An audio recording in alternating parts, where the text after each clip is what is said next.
उत्तराखंड की राजधानी पहाड़ों के बीच में बसी खूबसूरत घाटी। ऐसे ही आज से 10 साल पहले देहरादून का परिचय दिया जाता था, लेकिन अब नहीं। दिल्ली देहरादून एक्सप्रेसवे के निर्माण का कार्य शुरू हो गया है।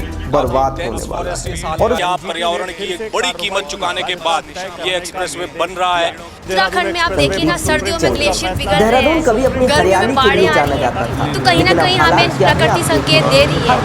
अभी तुमने बहुत नष्ट कर दिया है, अभी भी बचा लो।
देहरादून मेरे ख्याल से लिटरली पैराडाइज ऑन अर्थ कह सकती हूँ। उसमें भी है वो, अगर कहीं यूपी या कहीं राजस्थान या कहीं भी देश की, तो देहरादून के नाम से तो मुस्कुराहट आ जाती।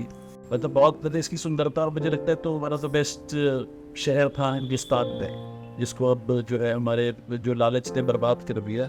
जो देहरादून हम लोग पैदा यहीं हुए, बड़े यहीं हुए, तो हमने तो इसका जो बेहतरीन काल था वो देखा। ग्रीन तो खत्म हो गया है मेरे ख्याल से। अगर आप देखें तो आज को दिल्ली जो है वो देहरादून से ज़्यादा मैं देहरादून में पली बड़ी नहीं थी, पर मैं शादी होकर देहरादून आई थी आज से 40 साल पहले। तब का देहरादून और आज के देहरादून में ज़मीन आसमान का अंतर वही हो गया। एक टाइम में उसे city of green hedges and grey heads कहते थे। अब ग्रीन हेजेस तो नहीं दिखती, हाँ ग्रे हेड्स दिखे हैं, जैसे मेरा। जहाँ देखो सो सिर्फ सड़क दिखती है, या घर दिखते हैं, या एस्टैब्लिशमेंट्स दिखते हैं, दुकानें दिखती हैं, पर पेड़ तो नहीं दिखते। मेरे घर में अभी भी कुछ लीची के पेड़ हैं 7-8, लेकिन हर गर्मी में वो टपकने टूट के गिर जाते। क्यों? क्योंकि गर्मी बहुत बढ़ गई। और उसका बेसिक रीज़न आज को अगर माना जाए क्लाइमेट चेंज, तो बहुत सारे फैक्टर्स हैं, लेकिन एक बहुत बड़ा फैक्टर है डिफॉरेस्टेशन। ग्रीन कैनोपी खत्म होना। सहस्त्रधारा में एक बहुत सुंदर कैनोपी होती थी, सहस्त्रधारा रोड पे, वो पूरी कट गई।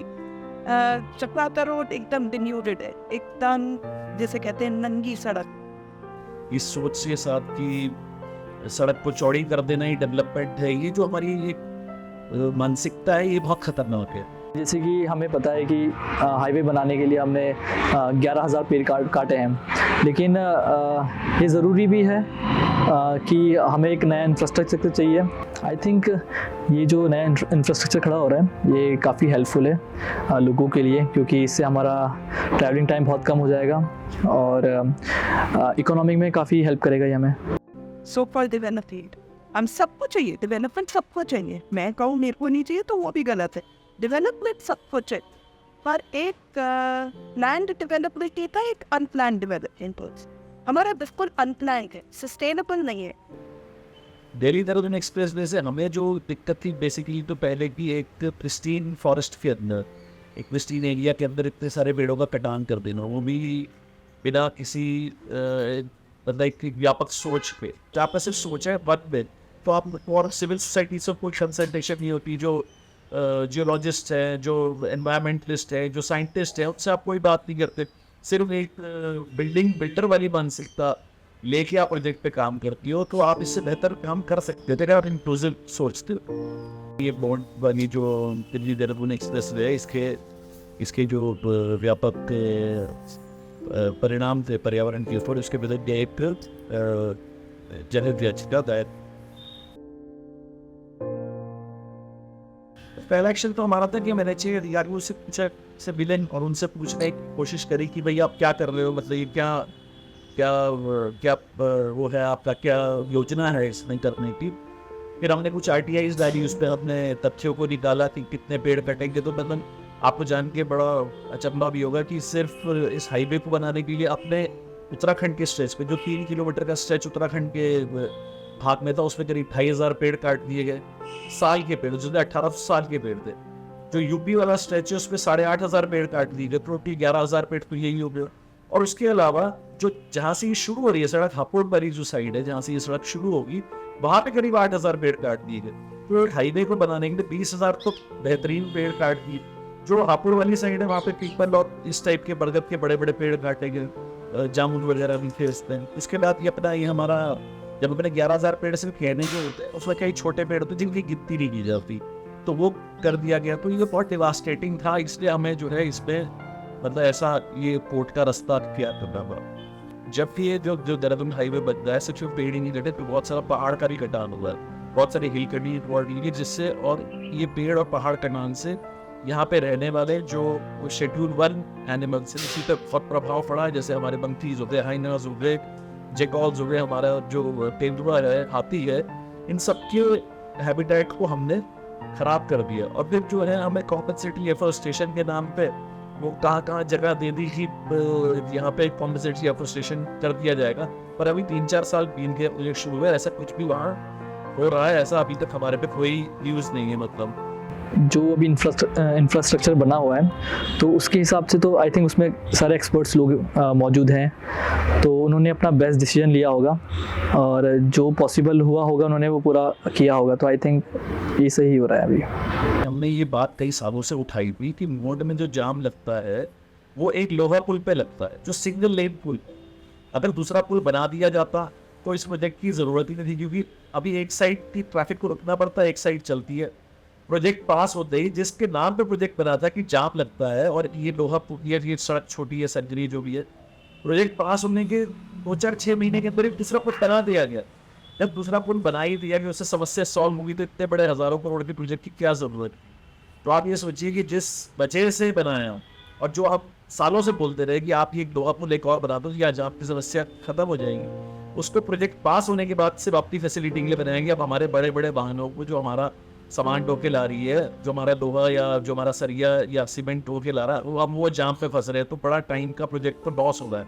तो ये आप छोटा सा पुल जो मेरे ख्याल में 10-20 लाख 50 लाख में तक गया होगा, उसको आप पहले क्यों नहीं बनाते बगैर 11,000-12,000 करोड़ खर्च करने के। यहाँ पे मेरे को 4 से 5 घंटे लगते थे दिल्ली जाने के लिए, वहीं पे मुझे आधा टाइम लगेगा, वो तो अच्छा ही है ना। तो ये अच्छा ही है कि बन रहा है, डेवलपमेंट हो रही है। इससे बड़ी हास्य बात तो मैंने अच्छी कही आज तक नहीं सुनी कि जब एक आप हिंदुस्तानी 4 से 5 घंटे तो सोशल मीडिया पे अपना बर्बाद कर देता है, तो आपको जल्दी पहुंच के कौन सा मतलब वहाँ झंडे गाड़े। और ये सिर्फ एक आम धारणा है कि जल्दी आप पहुंच जाओगे, आप जल्दी पहुंचोगे, क्योंकि मैंने दिल्ली से निकलने का ट्रैफिक, फिर वो जो आने का चलो 2.5-3 घंटा मैंने मान लिया, फिर आप देहरादून में जब इतना इन्फ्लक्स आएगा गाड़ियों का, ये सोच के 2.5 घंटे लगने मुझे देहरादून पहुंच गए, तो यहाँ पे तो आप जाम में फंसोगे। पहले आप आराम से आ रहे थे, अब आप मेरा तेजी से आते हो पर जाम में फंस जाते हो। बॉटम नेक्स्ट जो बात होती है, हम आते तो तेजी से हैं, लेकिन फिर फनल इफेक्ट होता है कि फिर आगे अटक जा और आगे फिर बिल्कुल कछुए की चाल चल रही है। तो हम 2.5 घंटे या 3 घंटे में कैसे पहुंचे? मुझे तो वही 4.5-5 घंटे में। और हम जब पहाड़ में आते हैं तो हम कोई फर्राटे में थोड़ी ना आना चाहते हैं, हम आराम से सुकून के अंदर आना चाहते हैं। अगर आप पहाड़ पे आ रहे हो तो स्टूडेंट्स के अपने माइंडसेट से आओ ना। 2.5 घंटे या 3 घंटे में हम दिल्ली से देहरादून ले आएंगे और देहरादून से सिर्फ नहीं मसूरी ले जाएंगे टॉरस पर। उसके को ध्यान में रखते हुए ये बनाया है, लेकिन हम कितने लोगों को मसूरी दे जाएंगे? और जो इतना पर्यटक आएंगे तो देहरादून को अच्छी होगा क्या, ये भी सवाल है। तो देहरादून से दिल्ली वासी का हम सोच रहे हैं दिल्ली वासी जल्दी यहाँ पहुँच जाएगा। आप इतना बड़ा हाईवे बनवा दोगे, आप तेजी से लोग तो आएंगे, पर देहरादून में कैरिंग कैपेसिटी 1998 या उससे भी पहले खत्म हो चुकी है। तो आप ऑलरेडी हम लोग ओवरलोडेड है, ओवरबर्डन्ड है ट्रैफिक के दबाव में, जनता के पॉपुलेशन के दबाव में। आप और लोगों का इन्फ्लक्स तेजी से लेके आना चाहते हो हमारे शहर में, उसके बाद हमारे जीवन स्तर का क्या हो?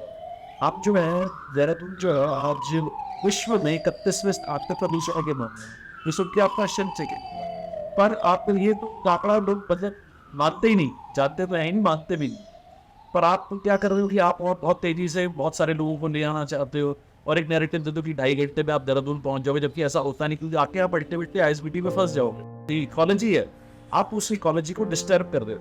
तो जब एक खूबसूरती नहीं रहेगी, हरियाली नहीं रहेगी, तो मेन का व्यक्ति यहाँ के क्या करेगा? ऐसे हरियाली के लिए तो आ रहा है, वो हरियाली मौसम और सुकून के लिए आ रहा है। आप इतना इन्फ्लेक्स ट्रैफिक का ला गए हो और ये सब पेड़ काट के, पहाड़ काट के इसको प्लेन एरिया ही बना रहे हो, तो वो अपना प्लेन बॉल्स तो उसके यहाँ भी है, फिर तो वहाँ वो इंजॉय कर ही रहा है और उसके लिए बहुत सारे एवेन्यूज है। पहाड़ पे आप तो सुकून और शांति की ला रहे हो, उसको पहले मेंटेन तो करो। सिर्फ सड़कें चौड़ी कर देना और उनको 4 लेन 6 लेन कर देना, ये डेवलपमेंट की। और डेवलपमेंट आप किस कॉस्ट पे कर रहे हो? बेसिकली आप एक प्रिस्टीन साल फॉरेस्ट को काट देते हो, साल के पेड़ कभी दोबारा रीजनरेट नहीं होते। और आज के मौसमी समीकरण है उसमें साल के पेड़ों का होना ऑलमोस्ट इम्पॉसिबल है, और साल का पेड़ किसी नर्सरी में उगाया नहीं जा सकता। ये सिर्फ रीजनरेट होता है, जो बीज गिरते हैं धरती पर उससे रीजनरेट होता है। जब आप पेड़ काट के उसके चारों तरफ कंक्रीट कर दोगी तो वो कहाँ से रीजनरेट करेगा? आप तो पता साल में बहुत ही खूबसूरत पेड़ और बहुत ही खूबसूरत उसके जंगल होते हैं, उनको काट के जब आप सिर्फ रोड बना रहे हो तो आपका क्या दृष्टिकोण है, ये समझना बड़ा मुश्किल है। बताओ हमारे हम जब ट्रैफिक जब बढ़ता है तो उसके अंदर बहुत और चीज़ें भी तो आती हैं। पोल्यूशन बढ़ता है, एयर पोल्यूशन बढ़ता है, नॉइज पोल्यूशन बढ़ता है। और ये वाला तो जो एरिया है ये तो बहुत इको सेंसिटिव जोन है। यहाँ पे शिवालिक फॉरेस्ट डिविजन है, राजाजी नेशनल पार्क है, टाइगर रिजर्व है, तो उन एनिमल्स का क्या, वो भी फ्रैगमेंटेड हो जाते हैं। ये तो एक तरह से हमारे लिए हेरिटेज ट्रीज थे। जब हम, मेरे को अभी भी ध्यान है, हम दिल्ली से जब आते थे और जैसे ही मोहन पे आते थे अपने आप चेहरे पे मुस्कुराहट आ जाती थी, क्योंकि सुंदर पेड़ दिखते थे, पहाड़ दिखते थे। अब क्या दिखता है? अब कटे हुए पहाड़ दिखते हैं और पेड़ दिखते हैं। जंगल में तो हर पल नए पौधे पनपते रहते हैं, नए छोटे छोटे सैपलिंग्स बनते रहते हैं। सबको आपने काट दिया। मतलब अगले 5-10 साल के अंदर जो जंगल का निर्माण होने वाला था वो आपने आज यही खत्म कर दिया। फ्यूचर जनरेशन को एक तो पहले अवेयर होना पड़ेगा, और उसके साथ साथ चुप ना रह के, आंख बंद करके नहीं रहना है कि चलो जो शायद ये वाला एनवायरनमेंट ग्रुप कुछ कर लेगा, ये कर लेगा। हम सबको रिस्पॉन्सिबल होना पड़ेगा।